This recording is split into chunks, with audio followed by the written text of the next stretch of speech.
so excited. Why are we doing mugs regularly? I feel like this is a great concept for us. We should let people nominate what goes on our mugs for the pod. Oh, that's a good idea. Yeah. Put your mug face here. Made it out of bed. This is so true. I thought it said made it in a bed. I was like, didn't we all? No, my mug literally says made it out of bed.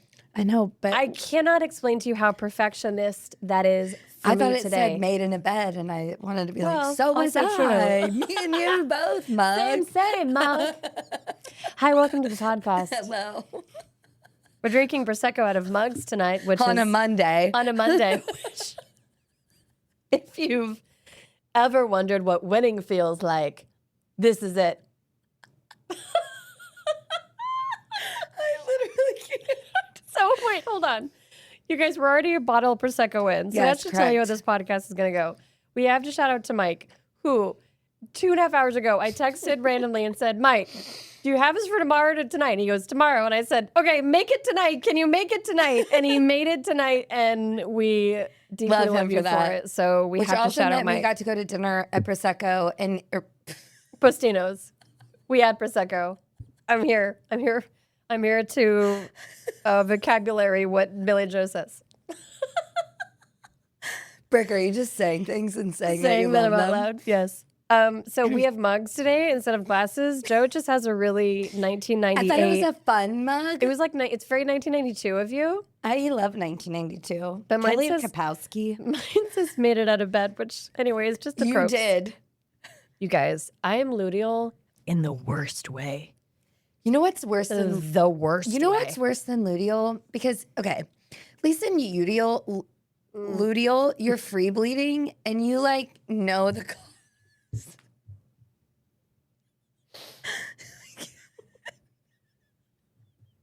We're not going to make it through today.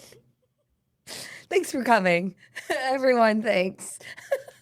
Thanks so much. That's the end of the podcast because Jessica can't keep her shit together. That's why we're not allowed to hang out pre-pod Oh my anymore. We put God. ourselves on regulation. we If have people to remember the vindicate 4th of ourselves. July episode. Okay, so Oh my God, you guys, if you're listening it like on your way to work, I'm so sorry because really I think you're going to need a glass of wine to listen to this podcast and a donut. and a donut. We're also eating donut holes. Okay, but so worse than luteal Oh yeah. is pre-luteal You think so?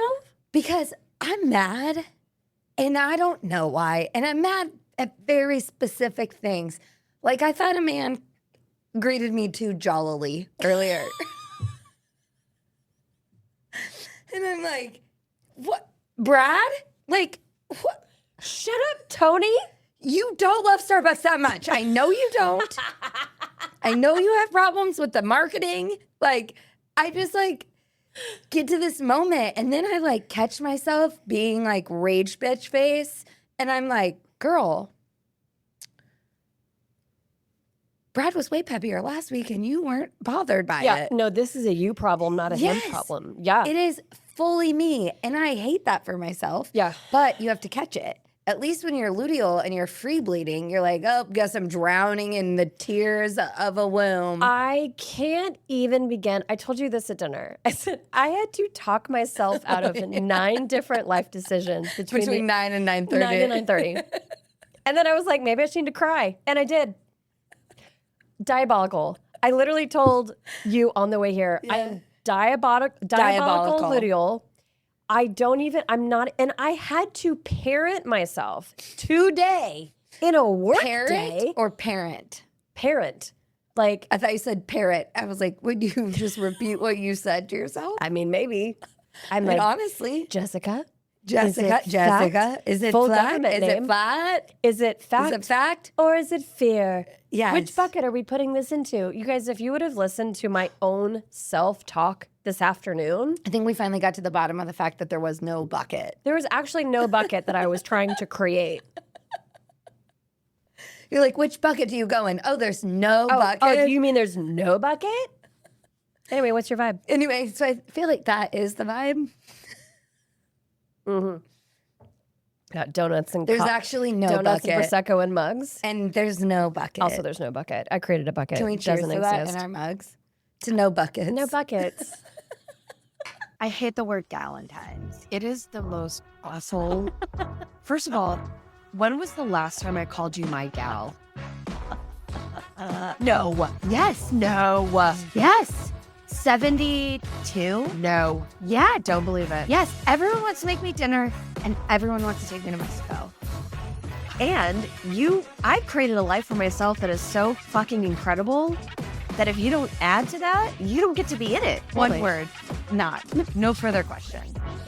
Not to taint your experience. Oh, God. Did you say taint? I did. Oh, yeah. I'll get him drunk and listen to Kid Rock and he'll tell me anything. Shower today? I hope I did. I'll be ready for this. It was at a gay strip club with a straight stripper.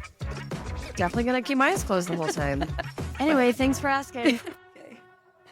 Also, it's only 6 o'clock and it feels like we're here at midnight. Yeah, it literally feels like that's like the worst part about daylight savings. Oh my God. Is I'm like, for some reason, it'll be 8 p.m. on a summer night, and I'm like, let's go. Let's go. I want Let's to go keep out. going. Let's have one more cocktail. Yeah. Do you want to go have a nightcap? Yeah, It let's go is do it. 5:30, and I'm like, should we all go to bed? Just go to bed.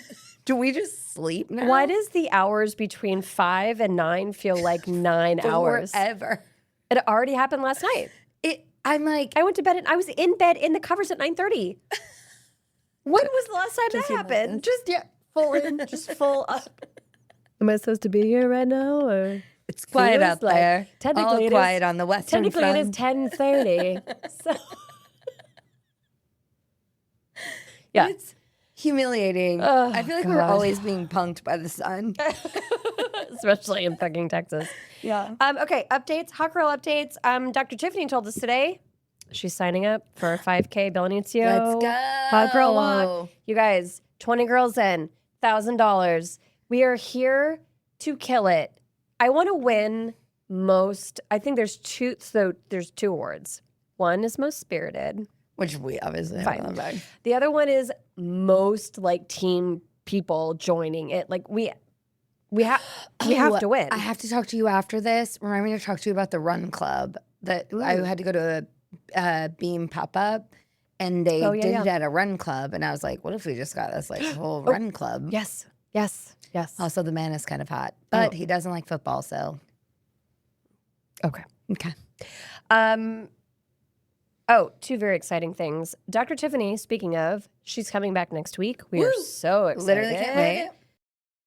If you're already running on fumes and the holidays haven't even hit full speed yet, this is your sign to book your complimentary call with Dr. Tiffany. Yeah, you guys, we don't have to push through the next 8 weeks feeling insanely exhausted, moody. I don't know. I mean, is it me? Is it you? It's probably me. Is it today? Is it today? Or like your body is literally running the show. Dr. Tiffany Reuter, our favorite perimenopause pharmacist, helps women find real strategies for those everyday symptoms like 3 p.m. crash. Sometimes mine comes at 2. Oh, yeah. No sleep, brain fog, and stress overload. It's like you described me to a T. Today? Today.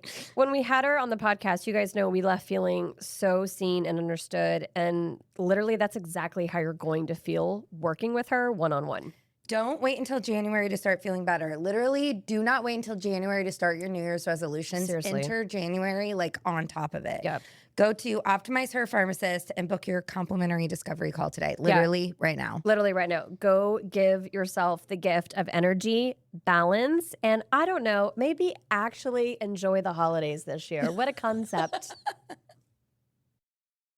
So please be on the lookout. What we're going to do is we've heard some feedback. Here's the feedback. Here's the FB. FB. Which is you guys are little overwhelmed because a lot of the information that we were talking about on on the podcast that she was with us is new information. It is about our bodies. We've never learned about it. Overwhelmed. So instead of talking about new information, let's go back and let's do a circle back. Circle back to the information that we had before. Let's answer some questions. So please be on the lookout for the Instagrams. We're going to ask and see what you guys want to know. Like, we keep saying luteal. Do you even know what the hell that means? You should. I had to It's make based a on your note in my cycle. phone. That's what I had to do too. Yeah. If you're a part of the group chat, we emailed you guys a whole thing. She put together a whole thing about what's follicular versus luteal, when to eat, what to do, what to think, who Calories, you are, yeah. all the things. So we're going to talk about that. We're not going to go into much too different, I don't think, but we are going to talk about that. Also, Sarah Zisi is coming up this month. We're so excited about, because you guys know we love money. We love it. money. And we're going to talk about it. I don't always have to be right. I just am. I just am. And I love money. God, we love money. God, we love money. So Zisi's going to help us think about our legacies, and we're going to speak about what legacy actually means, because it's actually a whole different vibe than what you think. And I can't wait. 100%. Yeah. It's way more emotional. Speaking of needing a blanket. We all cried last week at Legacy Lounge, by the way. I know you couldn't make it. Yeah. I know. Migraines took over your whole And face. that's like my favorite thing. It's my favorite part of the month. That's why I knew that you were upset when you were like, Yes. I can't make it. Yeah, I literally couldn't even text her because I couldn't find her phone number. I know. You're But in it one of was my good. top circles. Oh, thank you. Yeah. But Well, we literally second from the top. Okay. Oh, great. Second from the top. Fantastic. Talk about that later. But we literally said to each other at Legacy Lounge, because there was like three women that hadn't never been before, and we're like, welcome. You're going to cry at some point. Just be fully aware. We all cried. At some point. Because Would you like a cocktail, Frank? Because talking about wealth and legacy and money is a big fucking deal. I think really understanding. So I feel like our generation of parents wanted wealth because they were poor. And we want wealth for a different reason. Maybe some of us were poor, but really understanding what wealth and legacy means is emotional if you have a soul, which at least women do. Yeah. At least we do. I'm not speaking for men. Proven fact, women have souls. Souls. We want to remind everyone about our friend Sarah Zisi, the founder of Legacy Wealth Network and the Legacy Lounge. Sarah created the Legacy Lounge, a literal space designed for women like us to connect, learn, and feel confident about the legacies we're building right now and for the future. Yes, and it's not just about money, you guys. It's about purpose, protection, and living your legacy every single day. If you, like me, have been craving clarity about your future and the impact you want to leave, the Legacy Lounge is exactly where you need to be. Yeah, it's pretty awesome. So find Sarah at legacywealthnetwork.org, and get on the list for the next Legacy Lounge. Okay, Do you want to update on the dating anything? I don't know, because I'm so Lydia.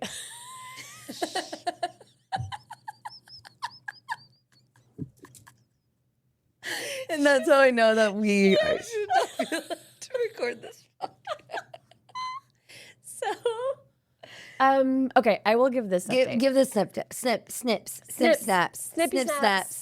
We had a second date on Friday. It went beautifully. I created a bucket Boldly. that does not exist. I went boldly. Mm-hmm. Yeah, you made sand buckets. Yeah, I made buckets that do Out not of exist sand. for this. Yeah. And so I'm just dealing with things in my head.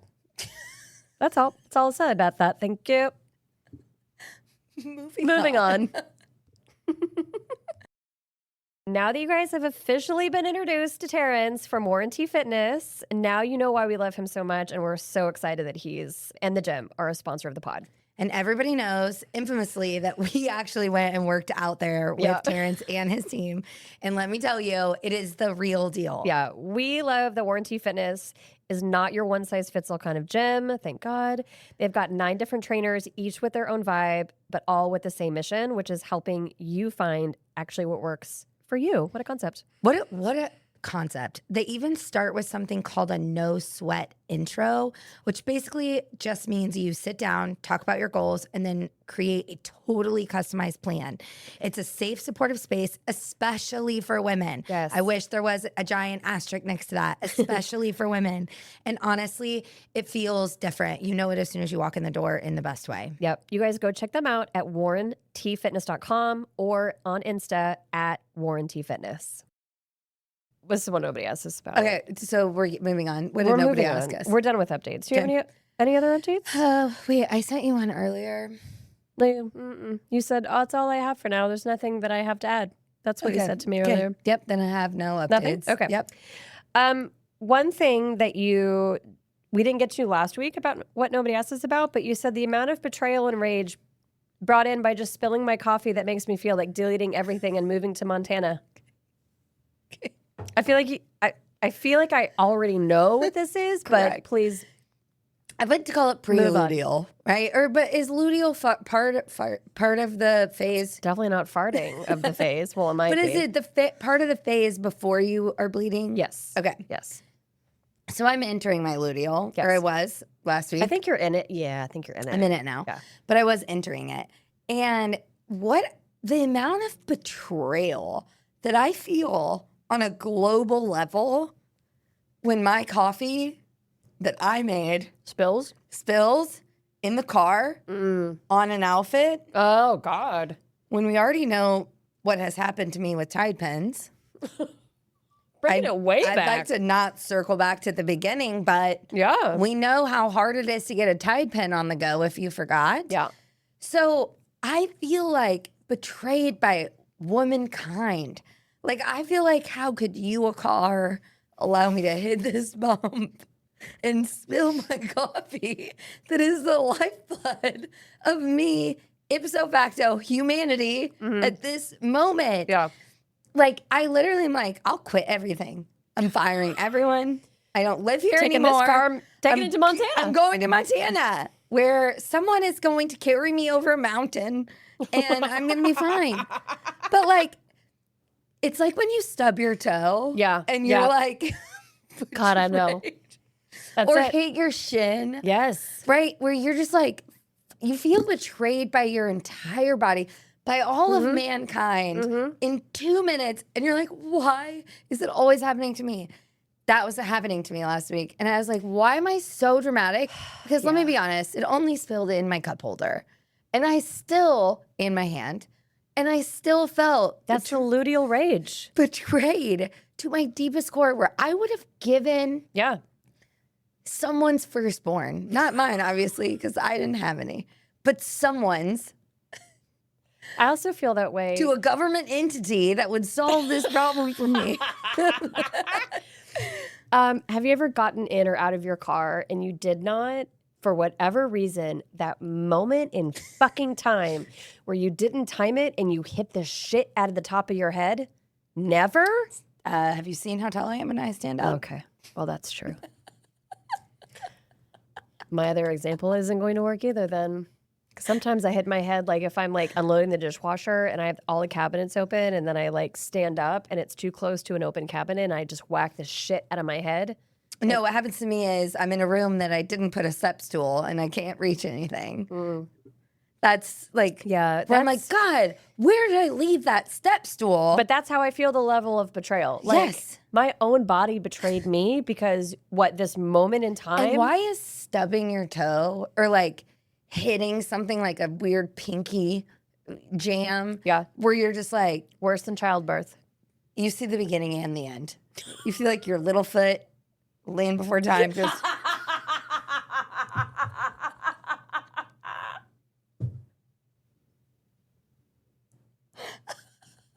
There I am, Sarah the Triceratops.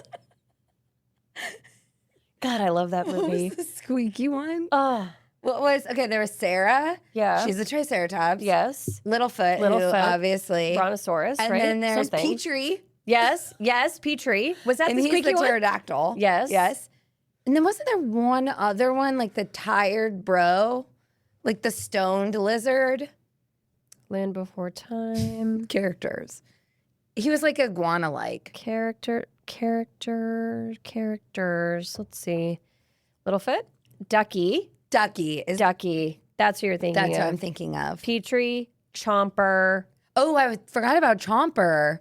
Sharptooth, which is a T-Rex. Spike, who was the Stegosaurus. Sarah. But the three, you know, like, But those three. isn't it Littlefoot, interesting Ducky, and how Petrie. much Land Before Time and Homeward Bound shaped our childhoods?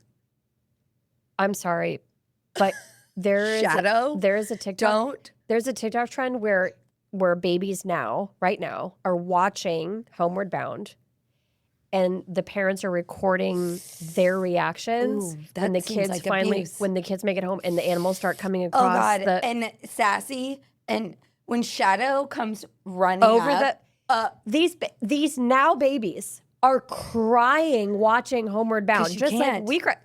It is traumatizing as a child and now as an adult. Land Before Time and Homeward Bound. It's abuse. Someone needs to call CPS. Can we call Disney? Collect. Well, actually, if we call them, I have a few things I'd like to add to the list. If we're coming up with a reason to call Disney, I've got a couple things to discuss. What were your other Disney movies? Ooh, that broke me. Sure. I mean, Aladdin broke me, but only because when we got Sega, my mom stayed up all night and all day to beat Aladdin in Sega, and we never got to play. Oh. She was very good at Sega. Sega. My other ones that broke me. Oh, I liked the Brave Little Toaster. The The robot one. robot one. The iron robot, or like the big robot. I don't know. I don't know if I have any other Disney movies that broke me. Homeward Bound, for sure. For sure. When Shadow's stuck in the mud. Oh my God. I can't even honestly talk don't about know it. how he came back from I it. can't even talk about I it. literally can't. We were literally trying to like figure out trauma at 7 through movies. And people are like, oh, Bambi. I'm like, Bambi had nothing on Shadow. Oh my God. You kidding? How And dare you? Sassy and Chance. Ugh. Oh, God. Oh my God. I watched Dirty Dancing over the weekend because it was just on Netflix. Let me tell you how many times I cried. Does it hold up? I have to, let me put my wine down for this. First of all, my mother allowed me to watch the movie when I was 7. 7. So you watched Land Before Time and then Dirty Dancing. Yeah. I had no idea what was happening. For years, I didn't know what knocked up meant. When, baby, she's knocked up. No idea what that meant. She's in trouble. No idea what that meant. Had no idea that Penny had a bad abortion for the first 15 years that I watched Dirty Dancing. No idea. Because my parents didn't want to watch it with me. That I just watched it. Now, fully understanding all of it. The acting is actually, dare I say, not great. There's many times with Patrick and Jennifer that I'm like, ooh, guys, that's not great acting. But let me tell you how much I love Patrick Swayze. First of all, that man is a Houston boy, so God bless him. Also, gorgeous. The most beautiful. There's no beautiful way. man. There's no way being your age at this time under the sun, in this earth, that you do not Are you have kidding? Patrick Swayze Demi Moore fantasies. Are you kidding Are you me? kidding me? First of all, I knew that that was the kind of man I wanted at 7. Sure. When he 7. because how manly and sensitive is he all at the same Are you time? kidding me? This man can dance. He's the Hold you epitome- tenderly. Hold you tenderly. He's the epitome of masculinity. He's like, literally, how was your day? This is reason why I'm still single. Because no man has ever compared to Patrick Swayze in No my person brain. has ever offered to do clay with me. Or dance. Or fight someone. let- all within the same. I Oh, actually have to say that multiple people have been willing to fight someone and multiple people have asked me to dance, but no one's wanted to do clay. It's the trifecta. There's like dance circle, fight circle, center, clay. No one's been in the Also center. interesting that as a fighter, Patrick Swayze was in The Outsiders also. Outsiders, Red Dawn. Oh, Are you kidding? He was in What Tu a Wong Fu, then he dressed gem. up as drag. Are you kidding? what a gem. God, like the whole ending scene where he comes in, no one puts baby in the corner, does the whole. I was crying the whole time. It was like Jess and New Girl, literally crying the whole time. Why? Because he. Oh my gosh, you know what I forgot cherishes about in her. updates? I finished Nobody Wants This. Oh, okay. Let's talk about it. Well, that's mostly it. No, because what we talked about at dinner before our whole bottle of Prosecco before we got here. Yep. Before it went into the second bottle, went into our mugs, which is so this whole season and spoilers, all the spoilers. So just fast forward if you haven't watched it. But also, what have you been doing? Yeah, what are you doing with your life if you haven't watched it yet? They are dealing with and working through the shit that I think normal fucking people deal with. Like, that is the most brilliant thing about this show. And one of the things specifically that was brought up that you and I deeply resonate with was Noah and what's her name in the show? What's Kristen's name in the show? Why do I not remember this? Joanne. Joanne, thank you. So Nailed Noah it. and Joanne. Nailed it. Mug. Nailed it. So I don't know how they got to this point, but basically My mug seems very Joanne. it is very Joanne. Right? Yeah. Well, it's very 1992. I love it for you. Yeah. So she calls out Noah because she's like, I think you need to go back and apologize to your ex, Rebecca, because you were doing great boyfriend things. And so he does. He goes back to Rebecca and she's like, do you not realize that everything you did was Boyfriend actions? He's like, no, I was just being caring. She goes, no. You were doing all of the things that a boyfriend does that someone who wants to marry someone does. is like, oh my God, look at how great my boyfriend is, which is why that's an important conversation because I feel like, I mean, I'm like, I don't know why this girl is all crazy and doing this. It's like, You were doing all the boyfriend things. I'm sorry. 1 + 1 = 2. Yeah. So if you're doing one and I'm doing the other one, it's 2. Like, Yes. it's right in front of you. But I actually liked the storyline of the therapist and the sister. only because, not because he's a therapist, but you know my sister, we've talked about my sister and the divorce that she's going through. Somebody who love bombed her and is a narcissist and is all these things. Like real, like not the fake kind of narcissist that we're like, oh my God, he's selfish, but like the real kind. Yeah, like right? dangerous. Yeah. Like the real kind. And there are parts of that relationship where you're like, oh, we met in therapy. And it's like, but we get love bombed by people all the time. Mm-hmm. Even if we didn't meet them in therapy, we met them somewhere and they're just bombing and doing all the right things and we actually know nothing about them. Yeah. So that storyline I really liked. I actually really liked Jackie Tone and Sasha's storyline. Yeah, I thought that was really good. I thought that was really interesting. Yeah. And I think especially in that community where just the way we think about marriage and the way that we like approach it and what it's for and what it is. And I thought that was a really interesting conversation. And then as far as her and him, Adam Brody and Kristen, they were actually the most normal part of it. Yes. In that I feel like I'd seen it before. I felt like it was 100% real, like all those things. I thought where they stretched themselves were the outside storylines. Well, the sisters, they had a whole storyline in themselves. Correct. Yeah, everyone had their own thing, which I actually really enjoyed. I loved they developed the other I did too. And I know people have characters. mixed feelings and all these things about it. But of all the things that stretched me the least, it was actually Noah and Joanne's relationship. Yeah. That stretched me the least. The other ones stretched me and forced me to think differently or have some kind of epiphany. With Noah and Joanne, I think it's the same thing I was saying about Love is Blind, where it's like, do you actually want what you want?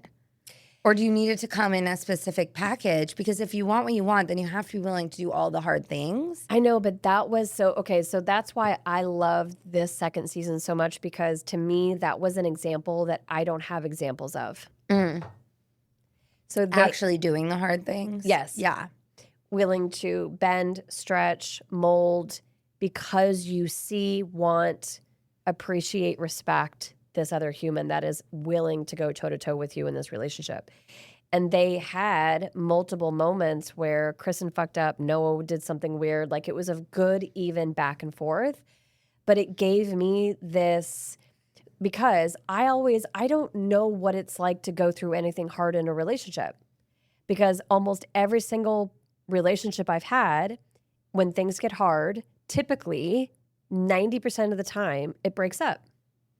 It's so interesting on the way that we love each other and the way that we teach each other, because I'll have a moment where I'm like, oh my God, Jessica, it's only been 2 dates. I'm not going to see this person penis. And, you know, like I'm immature when it comes to that in general. But when it comes to a relationship and like the closeness of it and like digging in and like seeing it through the other side, that I have no problem with. Yeah, and I have no clue. I think that's interesting. Yeah, I Like, have no clue. yeah, we're the way that we are is just, it's so different. And we're both trying to go towards the same thing, but we took different ways to get there. And now we're working complete out. opposite ends of the earth to get to the And same now we're thing. working out different parts. But what is so sweet and timely and wonderful, and obviously I'm a witch now. Yeah. We've decided. We've decided. We've decided. At dinner tonight. Decided I'm very witchy. And the fact that our yin-yang or whatever symbol you want to use is lined up so succinctly, it's really interesting to play out in our friendship. Even the conversation we were having like at dinner about JJ Watt or whatever his name is. Now we don't. He doesn't even have a nickname yet. No, he doesn't get a name yet. He doesn't get a name yet. Yep. We're not naming the puppy We're not naming the puppy yet. but what you're going through and experiencing, you're like, this is crazy. And I'm like, no, that sounds about right. Yeah. You guys, literally, I'm like, this, and this. How dare he? And she's like, yeah, that sounds normal. And I'm like, what?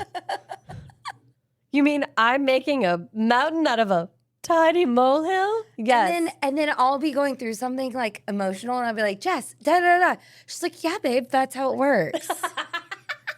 But that's what we offer for each other. I know. I love it. And I appreciate I love that. that. I know, but that's why I liked the second season, because they did have a few okay, so for example, the Valentine's Day moment. Oh. I was like, oh, this is really nice. Because I've had, I knew exactly what Kristen Bell's character was going through. She felt suffocated. She felt like, this is not at all what I want. And Adam Brody, bless him, just like loves this girl, loves her.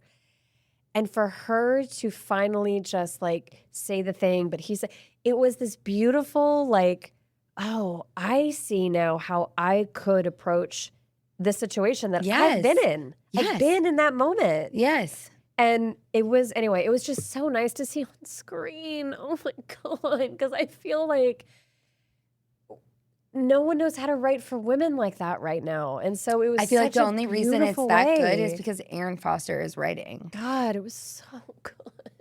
You guys haven't seen it, please go see it. Tell us what you think. But yeah, it's just a really honest way of looking at relationships. It feels like that thing. You know when Anna Kendrick was talking about the movie that she directed with the serial about the serial killer, that what was he, the dating show guy? Yeah. And she's like, everyone was talking about this one scene.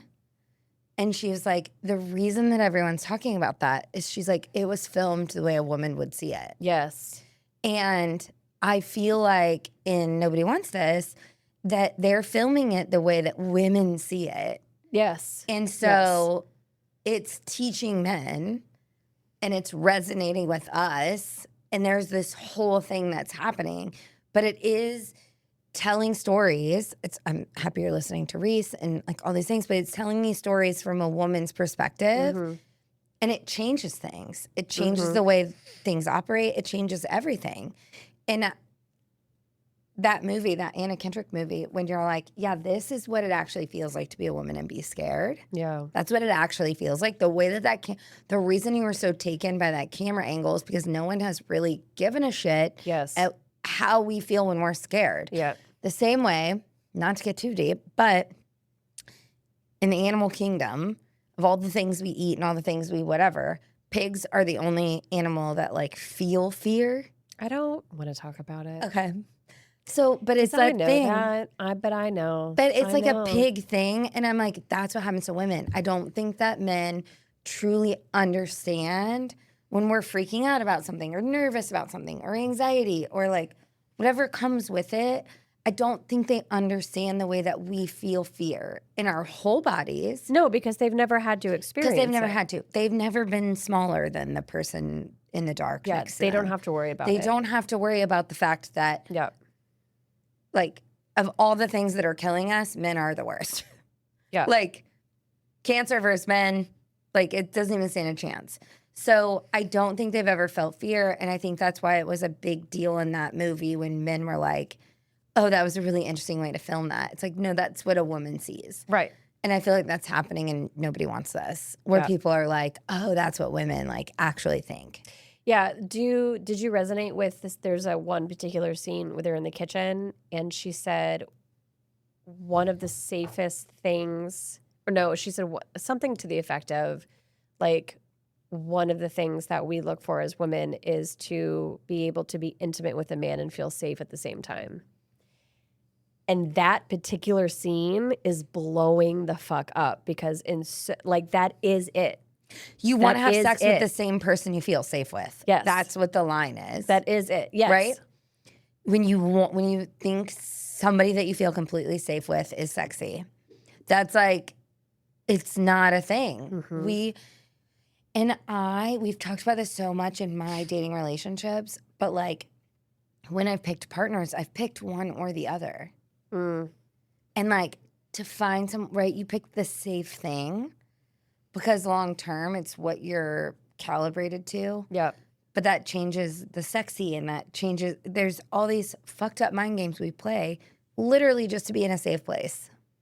Literally just to be safe. Just to be safe. Feel safe, experience safe, do safe, all the things. Yeah. Do other things safely. Yeah. I don't know how many times in my dating life, men have asked me, like, oh, do you like to, like, sexually wise, they're like, oh, do you like to do this? Do you like to that? And I'm like, listen to me when I tell you. If I feel safe with you, you could get me to do almost anything. Nothing's really off the table. I'm not going to, No. like, If I feel safe with you, if you have built that level of trust, I will most likely, with the exception of two things, do anything with you. I have a few more exceptions, but most of them involve animals. But other than that, Oh, mine mostly involved like fecal matter and urine. Like, don't ever ask me to do anything like that. I don't care how safe I am with you. You could be the Pope. I'd be because like, that is not you will safe. not shit on me. I have to be honest that Sorry, E. coli is not safe. just feel like it's dirty. Are we not paying attention to But any of that? what I am saying is there's no part of me I won't give you. Correct. Right? There's no Correct. like what we're willing to do for safety. Because here's the other thing that I think gets overlooked about women, because men take the way we take care of them or the way we take care of other people as just like part of our personalities, instead of realizing that it is like how we love something. They notice it when it's gone. Yeah. Right? But the lengths that we're willing to go to make you feel like the kid you want to feel like, the wife you want to feel like, the husband you want to feel like, the whatever you want to feel like, whoever you are to us, the lengths we will go to help you feel like the best version of you, there is no limit.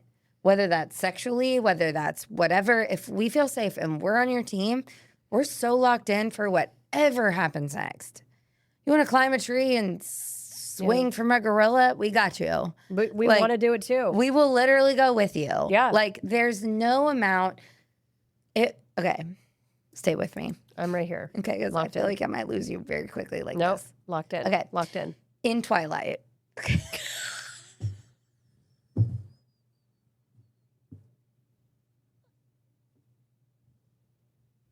Still here. Still here. Okay. Go. The donuts are over, by the way. The In donuts are over. Twilight. Yeah. Okay. Yeah, Just to I'm with circle you. back. Okay. Okay. First There- Twilight? Which Twilight? They all kind of blur together for me because I've seen some of the movies, but I mostly just read the books. Oh, okay. Um, I've seen all the movies, not read the books, so okay, keep so going. together we know make what's one. happening. So there's this relationship between Jacob, who is a shapeshifter werewolf person thing, Yes. and Bella's daughter with Edward, right? Mm-hmm. And they like imprint on each other. Oh, that's right. Okay, yes. like he like imprints. And they're like, he's like, it's not disgusting. He's like, what it is whatever she needs to be at whatever age she is, that's what I am until we're both at the same age. And he stops aging until she ages, and then they do this thing. And I'm like, that's how women love in general. Like, we meet a man, and whatever phase he is in his life, we know how to love him for exactly where he is, for exactly who he is, for exactly what he is, all of the things. And we know how to love you when you've moved past that. It feels like men don't know how to love through that evolution yet. I feel like they love you at wherever they loved you. And then whatever happens after on either side, whether you go up or down or in the middle or bounce up and down like a kangaroo, like he doesn't understand it because he only knows how to love right here. Like, I don't feel like it grows the same way or expands the same way that ours does or stretches to the bubble lengths that we all put it to. Yeah.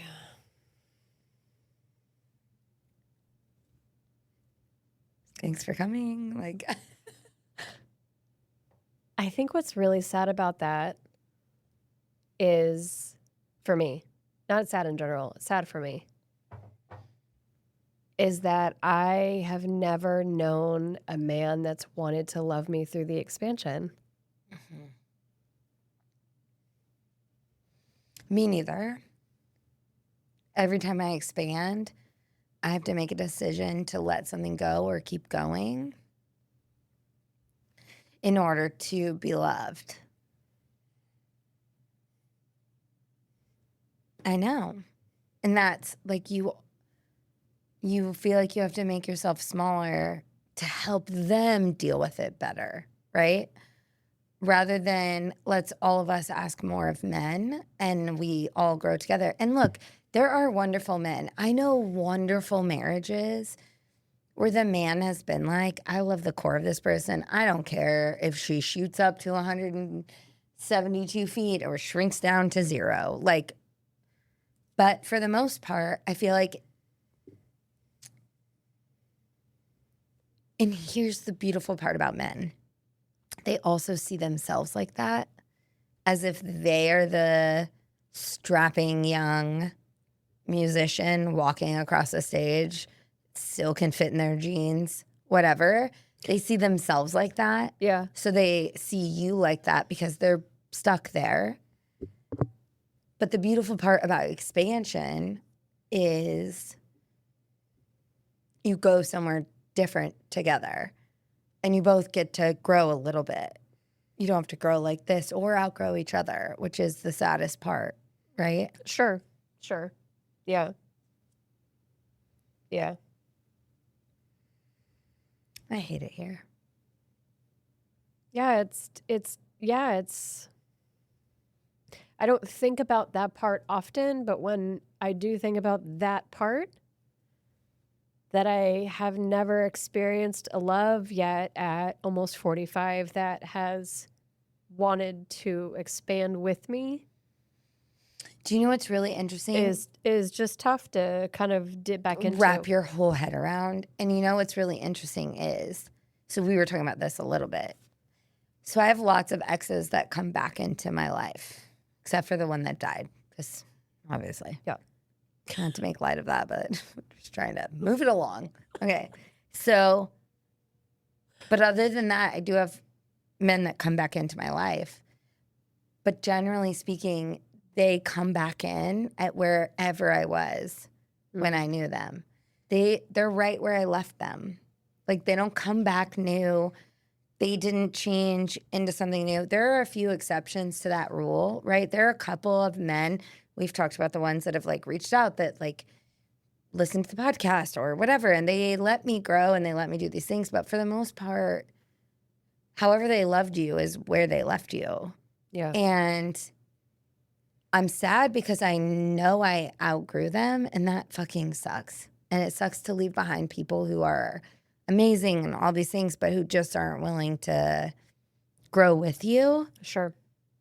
And it sucks to revisit that and be like, oh, if it could have just been enough for me, then I might not be alone. Because that's the thing. It wasn't enough. Or I wasn't who I wanted to be yet, or enough for myself yet. Or I think that's the part that sucks the most is I'm not even chasing being enough for a person. I'm chasing being enough for myself. Correct. And if I'm not enough for myself, I'm literally never going to be enough for you. Unless you're willing to say, this work in progress, or just put a traffic cone on her head. Well, but there's even a part where sometimes I think about, like, I am almost annoyingly always trying to be better than what I was. Correct. Like a level of self-awareness that is frustrating. You parented yourself when you were just being a girl today. Right. And so sometimes I think if I am constantly looking to evolve, if I'm constantly asking myself, how could you be better? If I'm constantly reevaluating my decisions and my actions and my thoughts and how I treat people and how I show up for people and how I show up for all of it, it is a never-ending cycle of self-awareness. Literally. Correct. Literally. And evaluation. To the point where therapists have told me, I'm going to need you to like just stop scrubbing. Pause. Yeah, stop scrubbing. Just for a second. And I'm like, I don't even know how to do that, quite frankly. So then it begs the question, how can I expect I'm not talking about a man here, any person who comes into my life, friendship, romantic love, doesn't matter. How can I expect anyone to know how to show up for me, know how to love me? I disagree with that kind of profusely because you could show up tomorrow and be like, Billy Joe, I hate spinach now. And I'll be like, okay, cool. So we just don't like order spinach at dinner? Or like what changes about you? Because that's what you've decided changed. You may be constantly evolving, but who you are doesn't change a lot. In that, who you are is a person who's constantly chasing, constantly evolving, constantly evaluating and being self-aware, constantly trying to figure out puzzles and the next thing. Like, that's who you are. That's who I love. That doesn't really change. Just because you decide tomorrow that you're not wearing jeans anymore doesn't really change anything about the way that I love you. Like, if you decide tomorrow that you don't want to eat donuts, we will have a discussion. But in the end, we order something different. Like, I don't feel like change has to be these things that, and what's interesting though, I think between men and women, or at least the part that I'm learning about them right now, is we're constantly figuring out how to get there. And they're already placing themselves there and just figuring out how to stay. So the way they stay is by pushing everyone else down. And the way that we keep going is to keep evaluating and realizing that we're not good enough. And so it's this constant thing, which is why I think the only way to really solve it is blow everything up and like see what happens from the beginning. Because the undoing of it, the unraveling of the torment mentally, the undoing generational trauma of what women think we're supposed to be, need to be, what it means to contribute, what it means to not get there. That's the other thing. So I think with men, they have all these people to look up to, Michael Jordan, whoever, where it's like we've seen all these men accomplish things and like do things. Women, like even the women we look up to, even if we're like, listen, RBG, crushing it, right?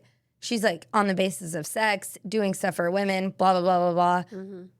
When she died, no one said those things about her. Everyone was mad. Everyone was all these things.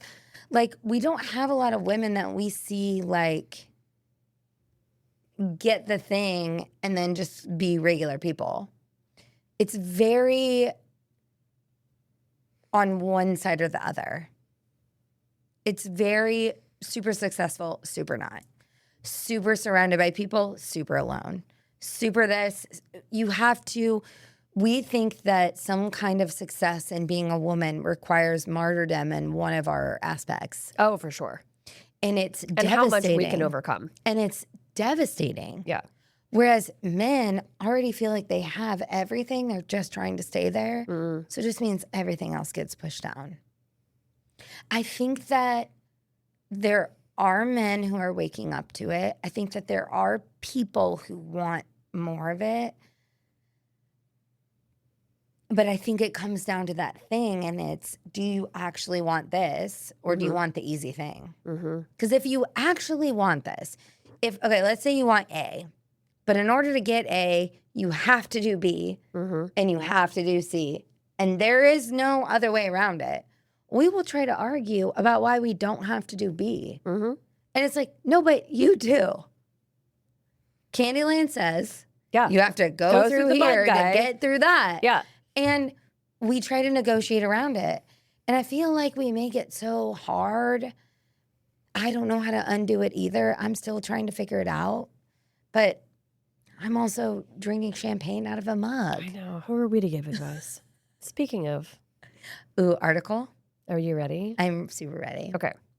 So there is a British Vogue. Which I have not read or seen or so heard about. Jo comes from the perspective where she has not read, heard, or seen about any of this. And I come from the perspective of I've read it, I've seen it. TikTok is blowing the shit up. What is happening on the TikTok? So there's a British Vogue opinion piece that's literally called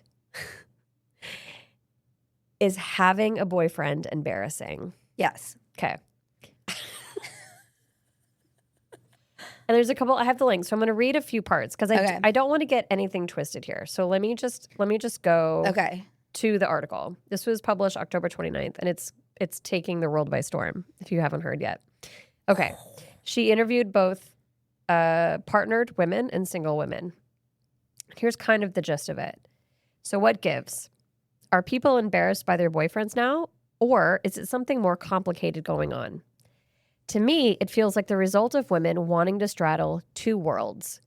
One, where they can receive the social benefits of having a partner, but also not appear so boyfriend obsessed that they come across as quite culturally loser-ish. They want the prize and celebration of partnership, but understand the norminess of it, says Zoe Samdouzi, writer and activist. This is where it gets interesting. But it's not all about the image. When I did a call out on Instagram, plenty of women told me that they were in fact superstitious. Some feared the evil eye, a belief that their happy relationships would spark a jealousy so strong in other people that it could end their relationship. Others were concerned about the relationship ending and then being stuck with the posts.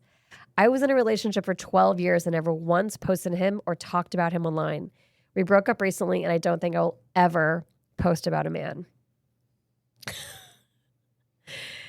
Listen, if Jennifer Aniston can do it after all this time, I mean, hard launch. She says, hold on, she said, from my conversations with these women, she said, one thing is certain, the script is shifting. Being partnered doesn't affirm your womanhood anymore. It is no longer considered an achievement. And if anything, it's become more of a flex to pronounce yourself single. As straight women, we're confronting something that every other sexuality has had to contend with, a politicization of our identity.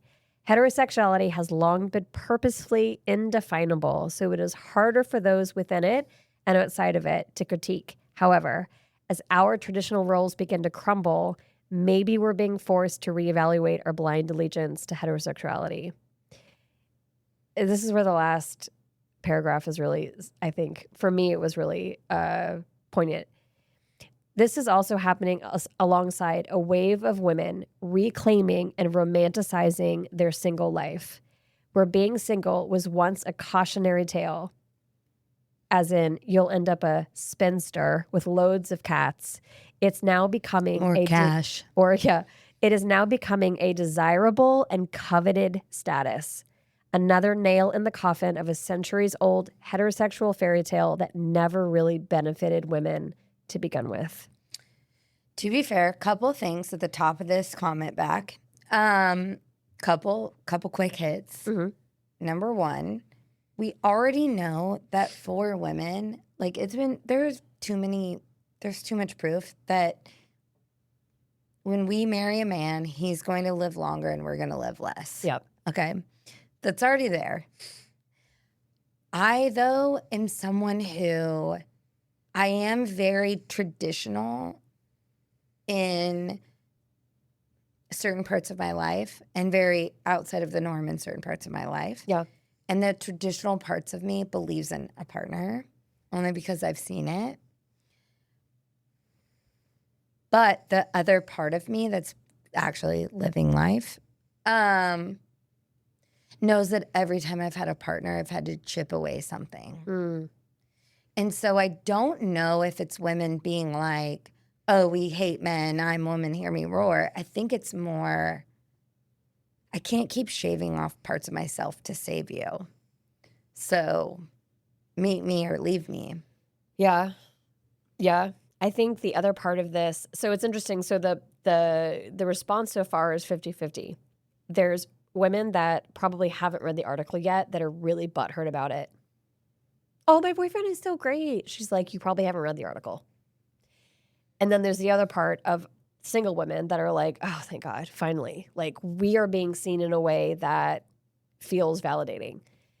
Here's the takeaways for me is, for me, this article represents something that I think you and I have been feeling in the dating world, which is the majority of men, not all men, but the majority of men are not able to meet us where we belong and what we deserve. And so most men are kind of embarrassing. And so if you choose to have a boyfriend, we are going to assume that that man is not capable of meeting you. Correct. Therefore, having a boyfriend is embarrassing. Well, and here's the other thing that I want to say. I don't feel like, so women have been challenged to be the best woman in the group for our entire lives. Mm-hmm. There's been no room for another woman, right? You're one woman. They even talk about Reese Witherspoon and Jennifer Aniston, and they're like, there's only room for one woman. How are you guys doing this together in a show in 2025? Yeah. How dare you? How dare you? But there's only room for one of us at the top, so we're always focused on being the best. There's so much room for men at the top. I don't feel like they ever have to be the best. No, I don't think they even think that way. No. So they're not vying for anything. No. So having a boyfriend is embarrassing because he's still over here. Way over there. And it's like, remember when we were all going this way? Come on. Like, their level of elevation is based off of a rivalry against another man. It's not based off of earning us. No. Because they will still think when I see a man put down a woman who has 3 degrees and a better job and is running the fucking world, it's insane how much power they have over us because they've had it for so long that it's not just breaking the barrier. It's not just proving that we deserve in the room. It's breaking the barrier to ourselves that they hold the keys to the room. Right. Because they actually don't. It's all unlocked. Right. That's Right. the real secret. We can Right. literally do whatever we want. So having a boyfriend's embarrassing because it's like I'm obviously losing some of myself. And the part of myself that I'm losing, I'm going to admit to myself, but I'm hoping you don't see. Yeah. It's embarrassing just in case you do. Yeah. Yeah. So when I was starting that journey with myself of realizing that I was centering men in my life in such a capacity that I was waiting to take a trip, waiting to make the money, waiting to do major things in my life. We like to call this PS, pre-Scotland. Yeah, pre-Scotland.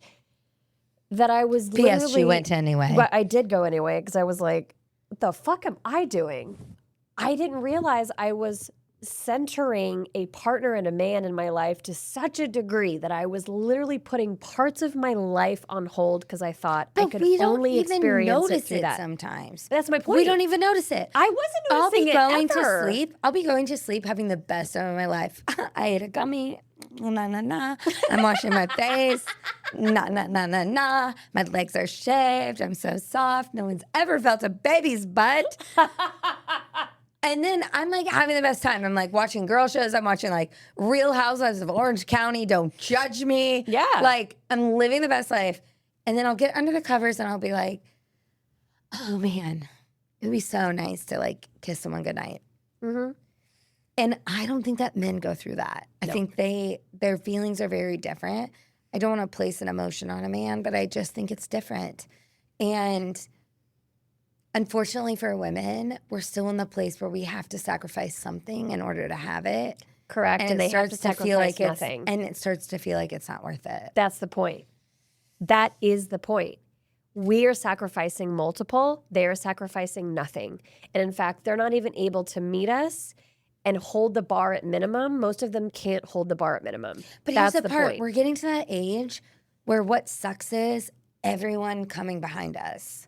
There are 22-year-olds ready to take our place. Oh, immediately. Who haven't done the work, who haven't done these things. So what are we left to? I don't know. Like, I get why Pamela Anderson's like, dude, I'm planting squash. Yeah, no, I fully get it. I fully get it. But I will say this article, because to circle back to me and the whole 5 years ago experience, I felt like I was the only one that was thinking that. Because Rather than, oh, it's a collective.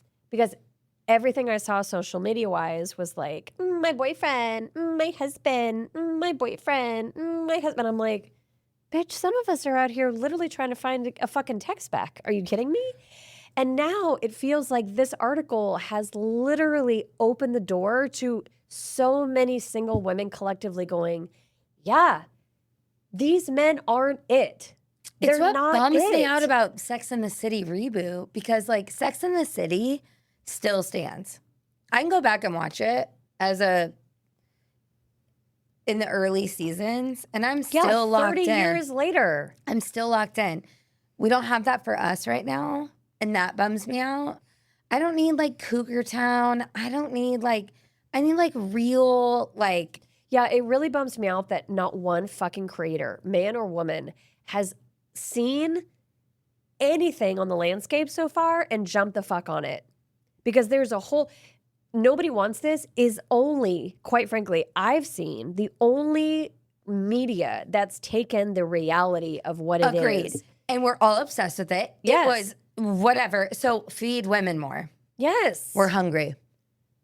It pisses me off that no one has seen that yet. And maybe this article will do it because it's literally what, like, when I was telling you this morning, I was like, hey, we need to talk about this article because it's blowing the fuck up. Like, it's blowing up. And I know why. It's because so many single women are like, fucking finally. But you know, okay, let me give you this interesting case study, okay? We can say it's about someone in real life like me, or we can say that it's not. But something happened this weekend to someone, and we were all ordering pizza, and everyone's saying what they want, and I'm like, ooh, and what about breadsticks?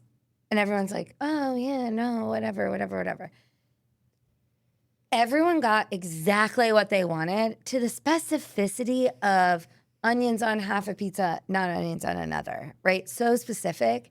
I definitely didn't get breadsticks. And you get to this point where you're like, I don't like that. I know. And it's like, am I just invisible? Is it on me to make a bigger deal of it? But then if I make a big deal, someone's like, why are you making a big deal out of nothing? And then you're like, so what do I do to be heard? Yeah. And how can I, because if you walk up to me and lightly touch me on the arm and you're like, hey, by the way, when you order, no anchovies, please. That's it. That's all it takes for me. I'm going to make sure there's no anchovies. Exactly. Yeah. So I don't understand how we're supposed to solicit what we actually want when no one's listening. I don't like that. This took a turn, and it's my bad for bringing it up. No, it's not your bad. But I also think, because as you were saying that, I'm putting myself, that's what I do. I put myself in your shoes immediately. And I'm like, ooh, you know what I would feel immediately is like, ooh, I've brought it up twice. I probably shouldn't bring it up again. That's exactly what I felt like. I said, I've said it twice. Yeah. I think I said it 3 times total. And I know. And I was like, okay, either he's purposefully ignoring me, or it's not a big deal. Either way, I'm definitely not getting what I want. So what am I supposed to do here? I don't like it. I just don't like that situation in general. It's interesting to me though, because like in a relationship dynamic, when they're so weird, they're like, I like this and I like this and I like this and I like this. They're never like, I wonder if she doesn't like this. And even if we speak up and we're like, oh, I'd rather not have green peppers. I'd rather have this, jalapenos, or whatever. It doesn't cross their desk in a detrimental way, where I feel like if a man tells us, hey, I really don't like this, we take the unhappiness on ourselves. Correct. To solve it and make sure he never has to feel unhappy. Yeah, because as you were just saying that, I was like, if you were to say to me in a room full of women, I don't care if there's 19 of us all cackling our orders at each other. If you were to say hey, maybe to me, breadsticks. We would have 3 orders of breadsticks. I would make a whole write down breadsticks pyramid. Confirm it before we put the submit order in. Do you want cheese or no cheese? Are we loaded How many breadsticks sauces? or plain breadsticks? Are there How many sauces? do you want? How many sauces? So it's a thing because I genuinely love men. Yeah, I do. me too. And I want to respect them, and I want to cherish them, and I want all these things. But I need them But to I need it be back. better. And I need them to be better. And I need to have a conversation that's like, hey, man. But it sounds nagging, or it sounds nitpicky, or it sounds whatever word you want to put to it when you're like, hey, man, I said this and you ignored it. And look, do I realize we're talking about breadsticks? And I'm probably 3 tequilas and a gummy in at that point, and so I'm not gonna put up much of a fight. I don't care though. Like, it's, to me, that's the easiest way to make you feel taken care of. 100%. Yes. And that's what I wish men understood, is that women are actually so easy to make happy. Yeah. Do you know how easy we are? Actually, the easiest, if anyone would pay attention. literally, we were so happy just because someone gave us donut holes to go. Yeah. Literally, you would have thought we won the lottery. Like, we were so happy and enthused. And we were the happiest when you were like, hey, can we order champagne to go? And the waiter goes, yeah, you just want a bottle to go? And we're like, This is my point. yes. If men are like, I don't know how to make her happy. I'm like, it's stupid. Also, if you fucking asked her, you douche. You douche. Have you asked her? Give Just ask her. Give me a mug of champagne. What? Give me a mug that looked like it was hard kilned in 1992 of champagne. Say 6'7" when you walk in the door like an idiot. I don't know. 6'7". Like, we're so easy to make happy. I think that's what bums me out. Yeah. Maybe not easy is the right word, but it's so simplistic to make a woman happy. Like, it's also easy to find out. Meaning, if you were to say, I literally just want to make you happy, tell me the ways to make you happy. A, B, C. We would know immediately. Don't come in my eyes. Immediately list out the ways. Let me tell you a bit of story about a man that did not come in my eyes, but another man's eyes. My favorite story. I have to go. Hold on.